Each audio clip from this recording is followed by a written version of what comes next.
Hello, everyone. It's Friday. It is Friday. I'm so excited. August the 18th, around here in Birmingham, that means that the kids are completing their second full week of school. I know that some other schools just started this week. There are still yet some that have not started. And of course, our college students are just moving into their dorms. So this is a busy time of year, but we want to get it off to a good start. So come on in. Bring a friend, share this video. Let everybody know that you're here. Come on in for Focus on It Friday. All right, well, I am here. I'm Dr. Brandy B, and I have a very good one for you today. This is about increasing confidence in the child with ADHD. Increasing confidence in the child with ADHD. Hello, Auntie Brenda. Thank you so much for watching and always being such a supporter. We appreciate you so much. If you all are come in and let me know you're here, and also share the video so that other people can get this good news that we have to tell them about over at Focus on It Friday. This is going to be a good one, guys. It's going to be a really good one. So I hope we can get a couple people in here to really listen and pay attention. I had someone that asked, how can I increase my child's confidence if they have ADHD? And I said, well, why don't we talk about it on Friday?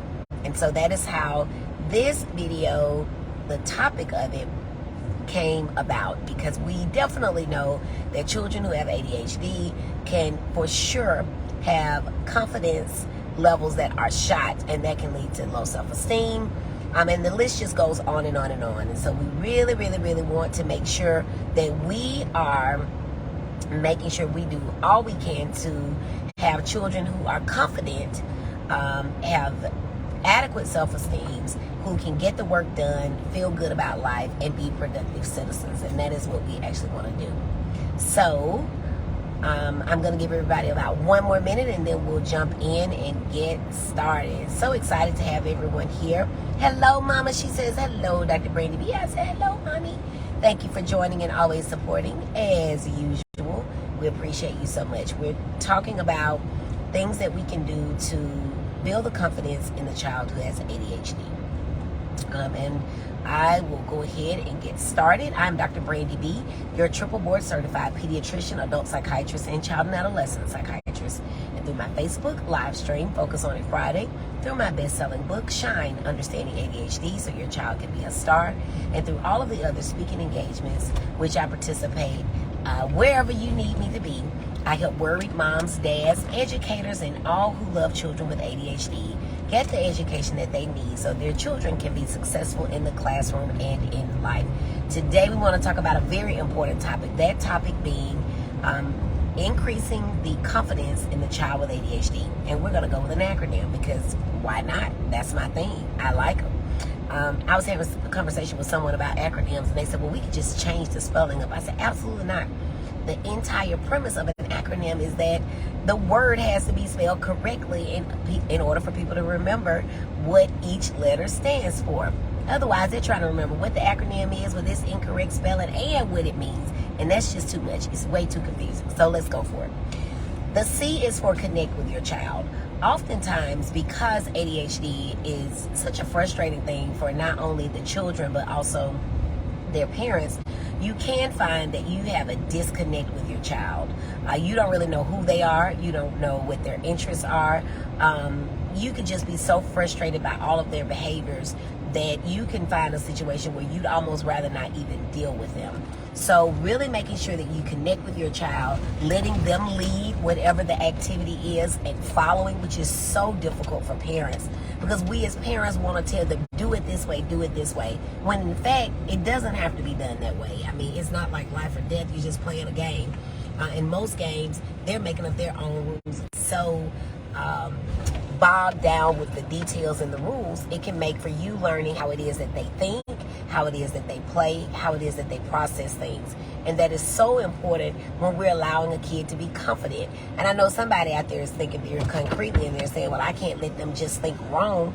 But in some ways, it's okay to let them think that. Believe me, the world is going to tell them when they are wrong. Let them play this little innocent game at the house that you've made up the rules to anyway, in a way that it allows them to be right. After all, when they are right and they get used to feeling right, then they're going to be confident. And that is the whole point. So really we want to allow ourselves to connect with our child in a way that they want to do it. Let them be kids. Let them play the way that they want to. It's okay. It really is okay to connect with them and allow them to be kids, to do what it is that they need to do. All right, that's our C. The O is to be open about your own deficiencies. So often as parents, we want our kids to believe that we know all the answers. We don't do anything wrong. We don't make mistakes. And we have it all together. When in fact, quite the opposite of true.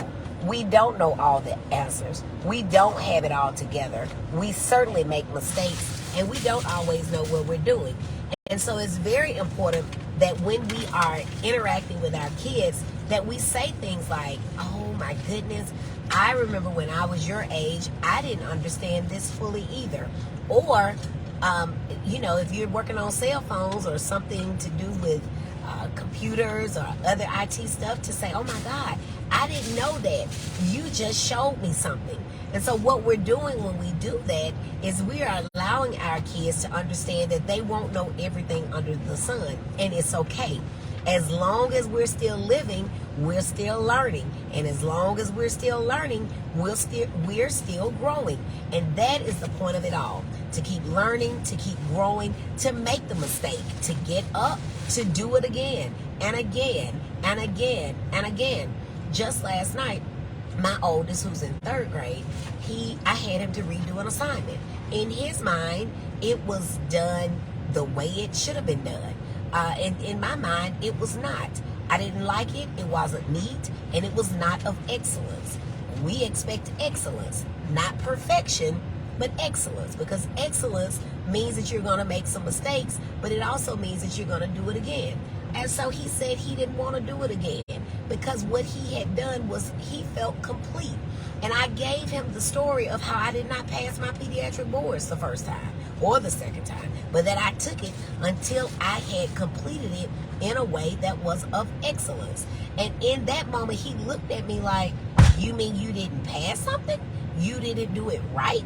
Because our kids can oftentimes believe, whether we lead them to believe that or whether it's because that's what they believe on their own, that we have it all together.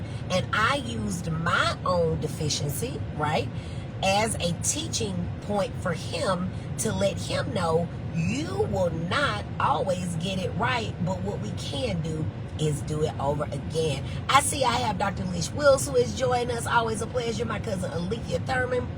And I saw somebody else, Miss Elizabeth Burton Gallagher, have joined us. Thank you all so much for joining. All right, what else do we have going on? So the C, connect with your child. Make sure that you get to know them. You know, I am really big on Focus on It Friday on making sure that we're parenting the child that we got and not the one we expected to get. And so that is very, very, very, very important for me. All right? All right. Now, the O is to open up about your own deficiencies. Be honest with your kids. It is very important. And while we're here, not only is it important for them to know that you aren't perfect, it's also important for them to know when you make a mistake. Saying I'm sorry to your kids is not anything to do with whether or not you're the authority figure, but what we're doing is setting our kids up and we're modeling behavior, guys. The idea of being a parent is that we need to model things that we want them to do, not only right now, but as adults going forward. So many of the problems that we're having in schools and beyond is based on the fact that people don't have good conflict resolution skills. And what is the basis of any good conflict resolution is simply saying, hey, bruh, hey, sis, hey, girl, hey, guy, I'm sorry, right? Step on somebody's shoes. You don't have to buff up at them. Just say, oh, man, I made a mistake. I'm sorry. Many a conflict can be resolved by simply saying, my bad, I'm sorry. But that has to start at home. It has to be something that is mimicked and that they actually see instead of them assuming everything that everybody does in my family is right?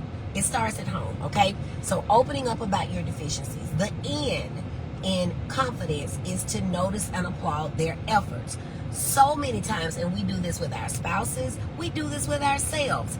We get so caught up in what we're doing wrong that the child is like, well, do I ever do anything right? And this happens all the time with the child with ADHD, all the time. Hello, sister-in-law Erica. My sister's beautiful. Thank you for joining. We say all the time, you didn't do this right. You forgot this again. Why didn't you take out the trash? Look at this. It's wrong. You rushed through this. You're talking too much. So eventually the child could come to imagine, well, what in the world do I do wrong? Do I do right? I'm sorry. And then this person gets to be in 7th, 8th, 9th grade. Hey, bruh, exactly. Hey, exactly. And this child grows up and they get to be 9th grade, 10th grade, 7th grade, 8th grade, and the parent brings them to me for depression because they're staying in their room. They don't talk to the family anymore. They don't want to go hang out with their friends. And so the parent is trying to figure out what in the world is going on. My kid is depressed. They need therapy. They need medicine. Yeah, they might need some medicine and they might need some therapy, but it's not for depression. The underlying root here is actually ADHD, and it's come from years and repeatedly being put down because they didn't do something right or they didn't do it at all. You would not imagine, you would never be able to imagine the amount of negative statements that kids with ADHD hear just because they're being kids with ADHD. We know that they're going to forget things. We know that they're going to be disorganized. We know that they're going to procrastinate. And so what do we do with their disorganization? We say that their rooms look like pigsty. What do we say about their procrastination? We call them lazy. What do we say when they don't complete things in an appropriate fashion to our liking? You just don't do anything right. And so if you hear that from the time you're moving 2 or 3 years old until the time you get to 7th grade, well, by golly, you're going to start believing it. So we have to make sure that we notice those good efforts. You know, Johnny, I really like that you tried to wipe the counter off. That is an excellent job that you did. You did an amazing job. But look, let me show you how I would like for you to do it. Or let me show you a complete way to do it. We left this whole side clean, but you did a great job over here. I call it the feedback sandwich. And if we would talk to a method, things would go much better for us. Much better for us. My sister says, hello, beautiful sis, royalty. Yes, I thought I put on purple today for confidence, royalty, being assured of who you are and your abilities. Yes, you picked up on that. So if we can say, you know what, when you're driving, I noticed that you drive the speed limit. That is absolutely amazing. But you actually do need to speed up a little bit so that we won't cause an accident. But you're doing a great job. So the feedback sandwich is your positive statements are your bread, and they're on either end. You open and you close with positive, and in the middle is the meat. That is what the point of the discussion is all about. That is where you deliver the bad news, if you will. But you're going to frame it in such a way that even it's a positive statement, okay? Even it's a positive statement, all right? So, C is connect with your child. O, open up about your own deficiencies. N, notice and applaud their efforts. And that is so important. Guys, that is so important. You are actually framing the future of your child's mental state just by the positive statements that you put into their lives. All right? The F, find positive ways to state your frustration. I'm going to give you some examples. Find positive ways to state your examples. Your frustrations. What do I mean by that? So instead of saying, I need you to pay attention, right? Because I know we've all said that to our spouses, to our parents, everybody. I need you to pay attention. So what that says to them is that this is what I need you to do. And so now they are aiming to please us and not simply to do what's best for them. It's really in their best interest to pay attention, whether or not we need it. But when we say statements like that, it's setting them up to have to reach for this bar of pleasing us. And we already know that our kids want to please us, right? They want to Kids really want some structure. They want things to be in order. They want that. And so when we say, I need you too, that's the first thing. We're expecting it from them. And then the second thing is that if a child has ADHD, by the very essence of the disease, they cannot pay attention. So what is a better thing to say? Hey, I noticed that you got distracted while you were eating. Are you still wanting to eat breakfast? We need to leave at 7:30, right? So that right there tells them, pay attention, because time's a ticking. You need to pay attention to the clock. You need to pay attention to your food. But it's not about what I need you to do. You need to do this for you so your stomach doesn't rumble, right? Number two, another example. Can you just sit still for a minute? There again, no, they can't.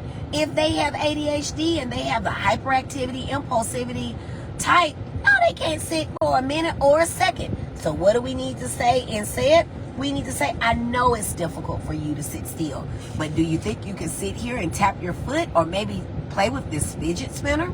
So we're giving them options. We're acknowledging that, yes, I know you have a problem doing this. This is challenging for you, but here's something that you can try to do instead.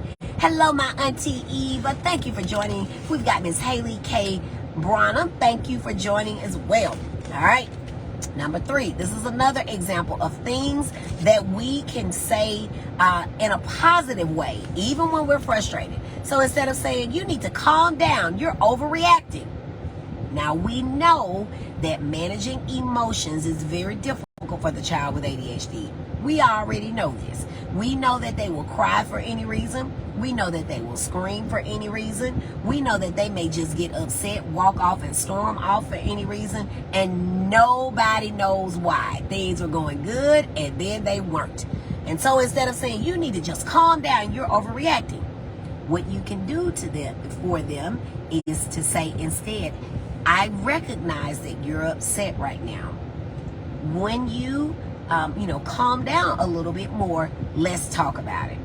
That way, you're acknowledging it, you're giving them permission to express those feelings, and then you're letting them know that when you're done, I'm here to talk to you. Two more. Why are you so distracted? Well, duh. They're distracted because they have ADHD. This is what happens. That's the whole premise of the inattentive type. They're looking off, they're doodling, a bird twerk. They are looking around, trying to find Tweety. So they are easily distracted. So instead of saying, why are you so distracted? Say, hey, I noticed that you get distracted sometimes, and that's probably very frustrating, but both for you and for me. It's okay to not acknowledge that you're frustrated, right? Again, we don't have to be perfect as parents, and the quicker that we can help our kids to be aware of the fact that perfection is not the goal, the better it is for us and for them, right? Because I'll tell mine in a minute, wait a minute, I need a break. Don't follow me. Do not follow me. I am going away from you. If you're coming behind me, this is problematic. Do not follow me. I'm going to seek peace, right? And so we have to make sure that we're not saying to them, why are you so distracted? But it is very frustrating. That's why deep breathing, that 1, 2, 3, and exhaling is very important for parents. Because otherwise we're subject to say some things or do some things that we might not be so proud of, right? I hope we aren't proud of them, right? And then lastly, just focus. Well, for someone with ADHD, again, that is not the easiest thing to do. And so it's almost as if saying to them, they're choosing to not focus. When we say, why don't you just focus? Well, if they could, they would. No one, and I don't have ADHD, right? I'm just around it a lot. I see it a lot. I live with it. I watch it. I treat it. But I don't have it. But I can tell that people who have it, they would much rather not have it than to live with ADHD. So please, let's not insult them by saying just focus like they have a choice. Instead, say, I know that it's really hard for you to focus on this, but we've got to get it done. Why don't we take a break and come back to it? right? And if you go and watch last week's evening session on taking the work out of homework, there are some tips that I have there on how to get through homework, and one of them is to set timers. The younger the child, the less amount of time that they may be able to sit uninterrupted and start working. And this is for any child, so 5 to 10 minutes for a very young child. An adult learner, no more than maybe 40 to 45 minutes before then taking a 10 to 15 minute break and then coming back, because our brains need to reset. There has actually been research that has looked at how productive people are even in an office setting, and hardly anybody is giving 8 hours in an 8-hour shift of work. There is some slacking and lacking that happens just because we do have to take mental breaks. All right, so that's how we're going to find positive ways to state our frustration. Positive ways to state our frustration. All right, the I, identify social skills needs. Now, with children who have ADHD and adults, they can be very intrusive, get too close to people. They can be loud, they can blurt, they can take over conversations. The conversations end up being one-sided. They just don't recognize those nonverbal cues, like when other people are not really interested. And so if we're trying to help our children build confidence, then one of the things that we want to do is identify social skills that they may need. And we can use our senses. We can teach them how to see others' body language. If someone is looking at their watch while they're talking to them, if someone is yawning while they're talking to them, if someone is trying to back up and is picking up their bags while they're talking to them, all of these are things that they can see that would signify that this person is not interested in talking at this moment, or maybe they want to talk, but they've got to go. And then what is it that they hear?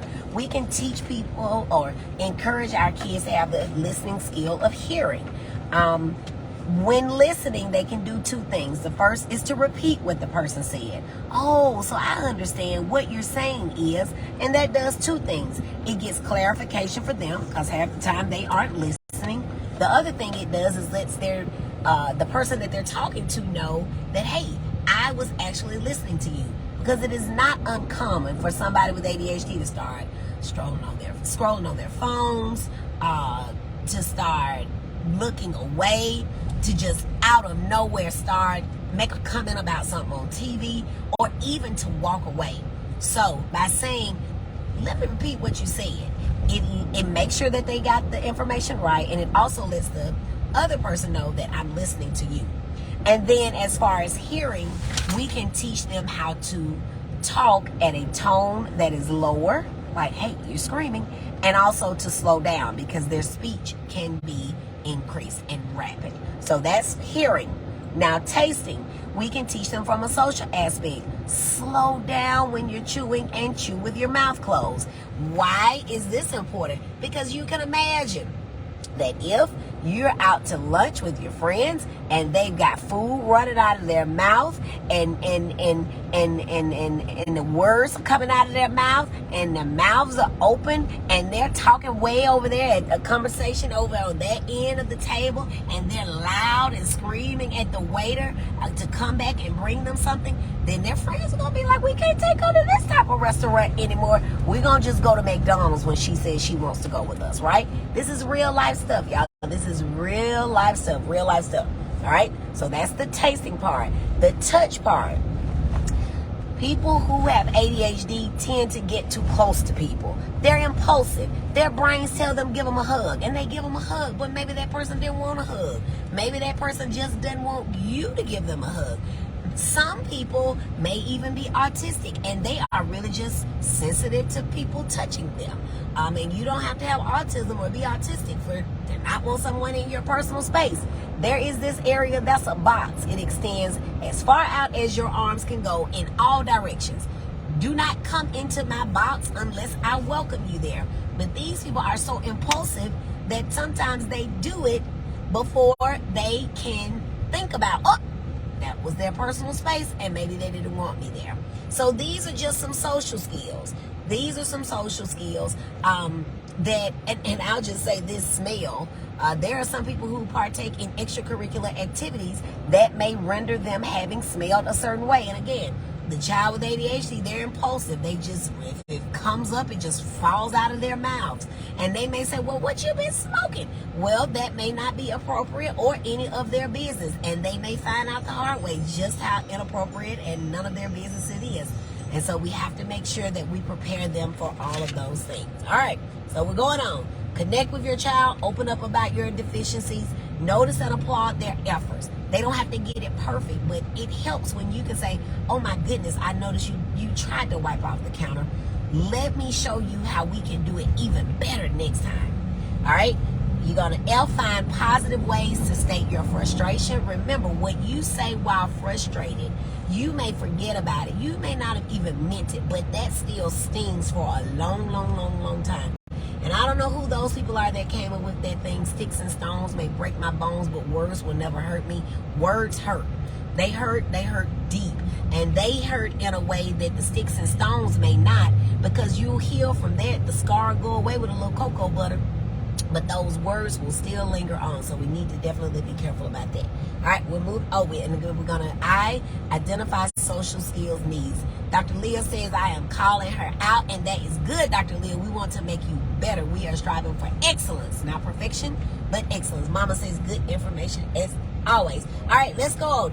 The D, divide tasks into smaller steps. Now, I usually use as a guide that 3 or more steps are not going to happen for a child with ADHD. If you tell them go to my room and get the silver belt, the gold bow tie, and the silver shoes, one of those, and then you add in something else, it's not going to happen. They're going to end up in the kitchen looking in the pantry, and you're going to say, what are you doing in there? And they're going to say, oh, I forgot.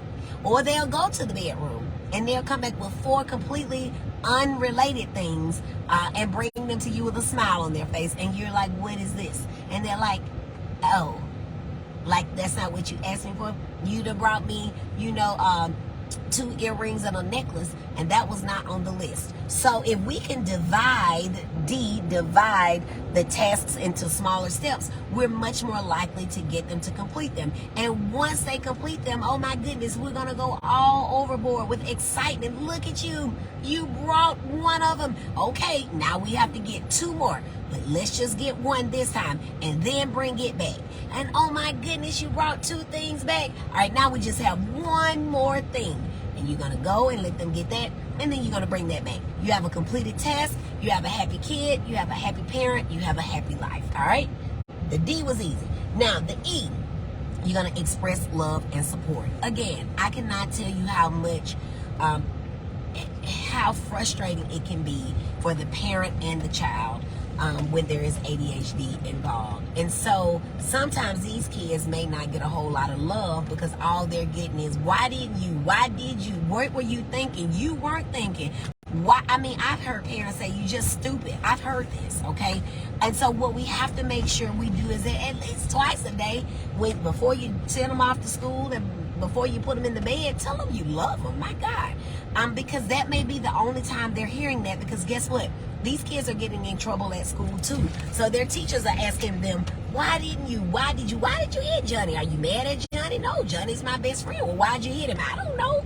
Okay, now we got to go to the principal. Now we got to get written up. These are also the kids that are saying stuff like, I'm going to shoot you. Okay, well now this kid is in pre-K. They drew a gun, and that's the gun that they're going to use to kill everybody. But that's not even realistic. But we got to send them to the office because that's what we got to do. Because the teachers, some of them just are not aware enough to know that the pre-K who drew a gun, and that's the same gun they're gonna, kill everybody with, that's probably not gonna happen. But anyway, that's what happens. And these kids are just impulsive. Everything about them is impulsive. Everything about them is hyperactive. Nothing about them is thinking. It involves thinking after the deed has been done. And again, sometimes when the deed is done and then you think about it, it's too late. So if we can tell them we love them, no matter what, this is an unconditional love. I'm not talking about the kind of love where your kid did wrong and you like, I'm going to love them and I'm going to get on the news and I'm going to say they didn't do it when you are looking at the evidence. I'm not talking about that. I'm talking about the love that says, baby, you did it and I tried to warn you about it, but I'm going to be at the courtroom with you and I'm going to send you whatever you need while you are there.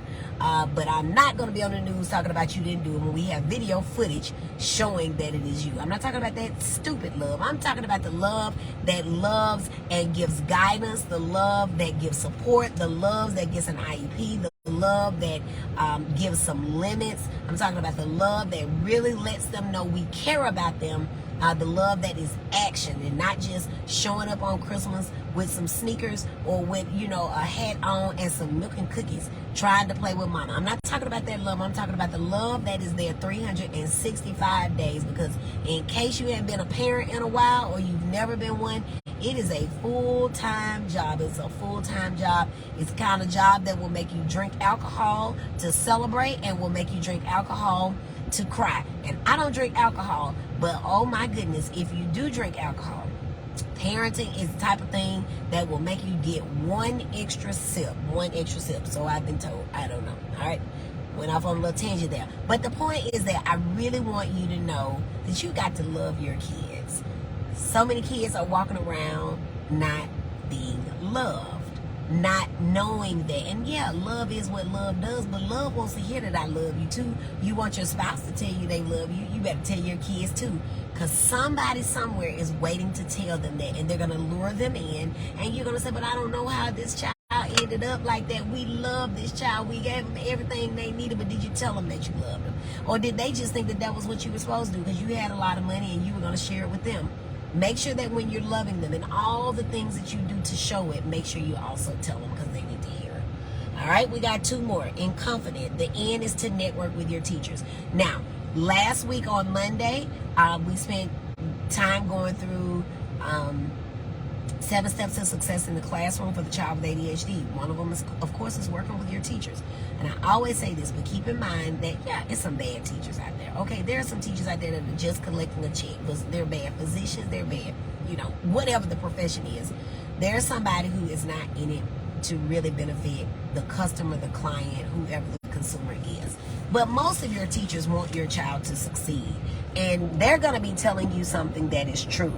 I learned, because again, we're all learning, that a school can only have so many IEPs or it gets dinged, right? So they're just not out here trying to get your kid all IEP'd up just for the heck of it, just because they don't like you, because y'all went to middle school together and they still mad because you dated their boyfriend from 6th grade. That's not it at all. They have recognized that there is a challenge, a deficiency, something that is not where it needs to be, and they want to do the best that they can to help your child do the best that he or she can. Trust them, network with them, work with them. Find out, what did your kid do well in school today? And that teacher may say, oh my goodness, we're doing sight words. Your child was the only one who knew all 10. Oh my goodness. When that kid comes home, you better have a whole party about sight words. I mean, you better have records playing, DJ spinning, throw a hot dog on the grill. This is a reason to celebrate, because 1 year ago your kid knew no sight words. This year your kid is the only one to know all 10 sight words. This is a reason to celebrate. If that's not a reason to celebrate, what are we even celebrating for? This is it. Go all out. Call up all the family. This baby got all 10 of the sight words, okay? It doesn't matter that really they ought to be reading 20. They got 10, because remember, we're going to go back up to N, which is notice and applaud their efforts. Sure, they should have had 20. Who cares? They got 10 today. We're going to keep working on the other 10, but for right now, we're going to throw a hot dog on the grill and we're going to celebrate the 10 that they did get. But you're only going to know that if you network with the teachers. And then lastly, you got to treat ADHD. Now, y'all know I don't talk about medicine on here because it scares the bejesus out of people. But the truth of the matter is that you got to treat ADHD. So sure, you only want to do therapy. Fine, go do some therapy. Start somewhere, and then hopefully you can be honest with yourself and listen to that baby. I can't tell you how many kids I've had in my office who have said, Mama, please help me. And the mama will say, I'm not doing it, with a straight face, because they have some ism, because they have some fear, because they have some ignorant belief that they will not allow the knowledge I'm trying to share with them penetrate and just enter into their brains. They will not do it. And so that baby will end up suffering. I told y'all before, I had a mama one time tell a baby, if you fail, I'll believe you have ADHD. Well, the baby failed the grade. The baby at that point was about to fail. Can y'all believe that? I I am not judging that mama, but I just want you to know that when you see other mamas walking about, there are people out there among us guys who say stuff like, if you want me to believe you have ADHD, fail the grade. The baby failed the grade. And I'm not talking about the 6 weeks, the 9 weeks, that test. The baby failed the year and had to do the year over, right? And so my heart went out to that baby, but I can't do anything more than what the parents will allow. Dr. Leah says, what is a sight word? S-I-G-H-T. And it is a word that you recognize on sight. So for example, I'm trying to think of what some are. Dr. Lish, if you're on, help me. These are words that you don't necessarily have to put phonics to and like sound them out by syllable. You just recognize them when you see them on sight. I'm trying to think of a good one, like cat, car, box. But those probably aren't good examples because you can break box. You can break that down. Dr. Lish, if you're still on, help me. But that is what they are. Just Google it. Google sight words. It's a long list of them. And like I said, in phonics, you don't necessarily have to apply those phonics rules. So a lot of kids will recognize them before they're reading, but they are a fundamental part of reading because we know what those words are before we ever start reading. We recognize them by sight and not because we had to sound them out. And it is true that in, having now, being a professional parents such as myself with a second and a third grader, we've now gone through 2 rounds of sight words, and like A is a sight word. It's a letter, but it's also a word, and so A kind of shows up on those lists. The is another sight word. These are just some that I remember. Dr. Lish must have had to jump off. But yes, that's what sight words are. Thank you to my friend over at Frozen Rooster. If you are out in Leeds, check out her restaurant, or if you are anywhere in the Birmingham area that her truck happens to be her food truck, please go check out Frozen Rooster. That's my good friend, Miss Mimi. My sister Priscilla is here. Thank you. I was just curious. Yes, that's what sight words are.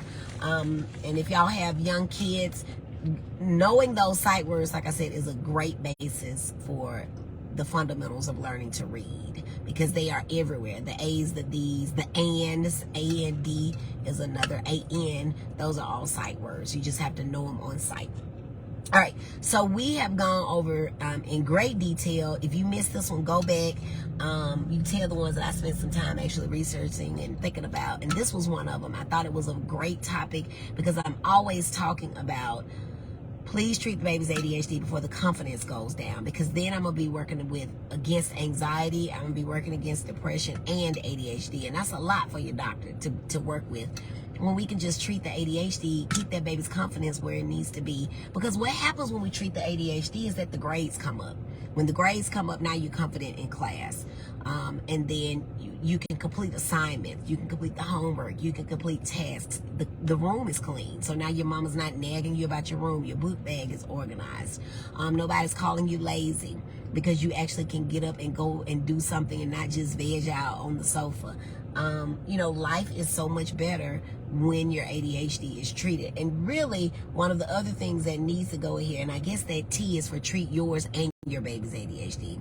Remember, ADHD is one of those, the apple didn't fall too far from the tree situation. So somebody in that house has it in a parental figure, more than likely. Not 100% of the time, but more than likely. And so if it is that parent, you've got to be able to keep it together. And the only way that you can keep it together, not holler. Remember to praise before you punish.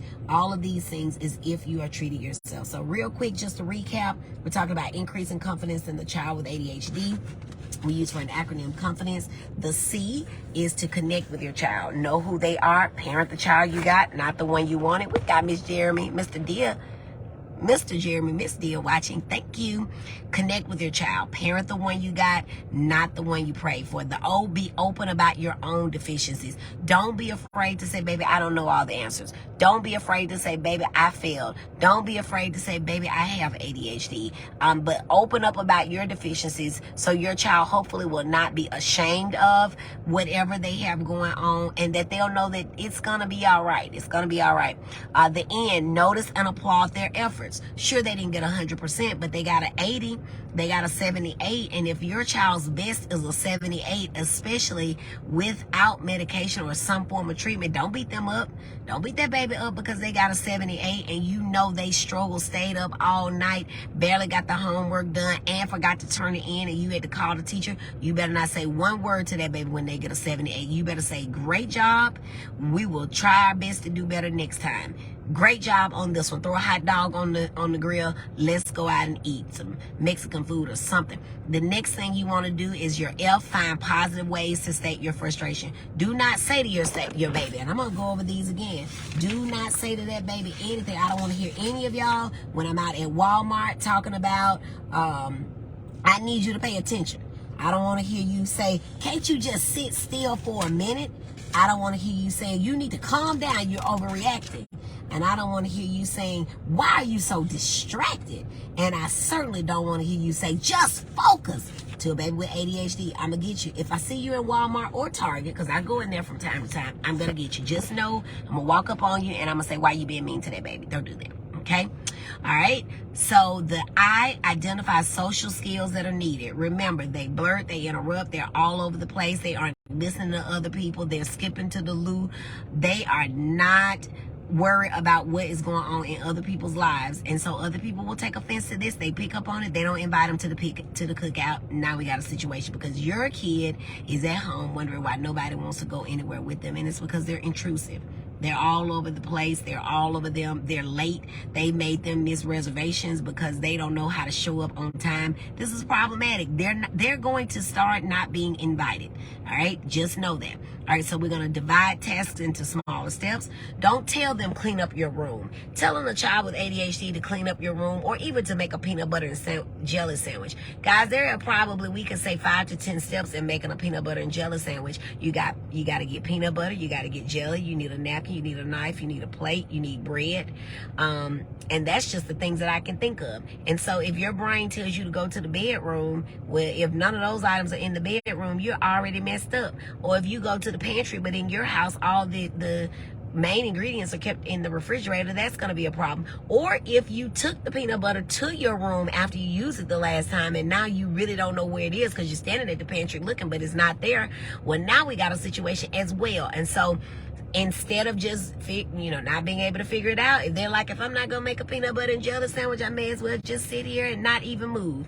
If I'm not going to get the final product, why get myself stressed out trying to do it? I'm just going to sit right here and not move because the couch is comfortable. So dividing it up into smaller steps, saying, hey buddy, let's go get the bread. All right, then we need this. Or asking them even before that, what all do you need? Let's write it down.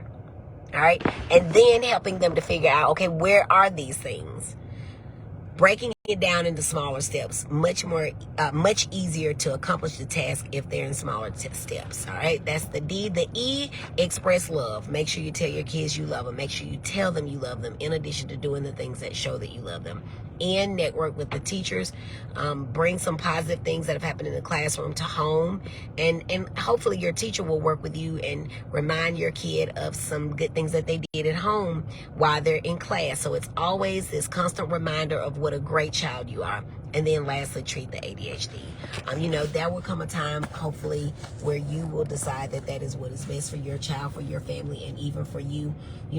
I just do not believe in struggling. And there are people out there in the world that say, well, I did it and I struggled and I made it. And I just look at them and I shake my head and I whisper a prayer and I go on about my business, drinking my water and shopping for Coach handbags. And I just think, my God, that is just, that's just not the way that I think about life. I want my kids to do better than me, and I want it to be easier for them. them. Sure, I want them to work hard. There are lessons in working hard, but where it does not have to be hard, I'm not trying to make it hard. I am not trying to make it hard for them. The world is a hard enough place. We don't need to make it hard when we know that they have a disability, an illness, a disease, something that they cannot help, something that changes the dynamics of the family, something that makes life difficult for them, something that makes their friends not want to be around them, something that makes us worry, is this child going to be all right after I'm gone?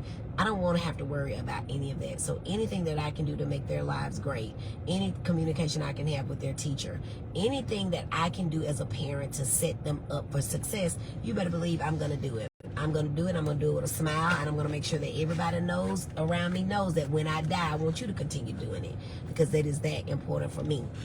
But everybody is allowed to parent the way that they want to.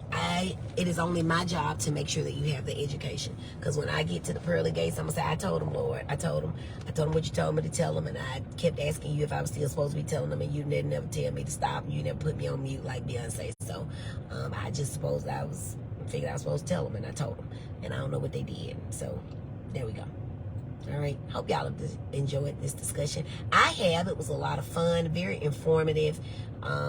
Hopefully some stuff that you can use and put to use. Priscilla says, amen. We got Miss Chandra Tara Clark here. Just dropped her baby off. We're so proud of her. Eileen Cunningham, thank you for joining.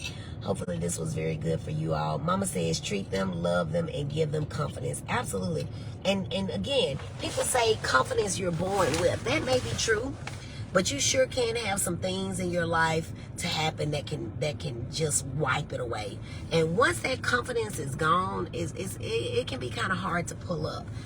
So it's going to take the entire family's effort to get it back up. But it all starts with love. And if you're doing things truly from a place of love and not from punishment, you're going to get the right answers and make the right decisions. All right, guys, that's it for now. I will see you all next week. Make sure you share the video.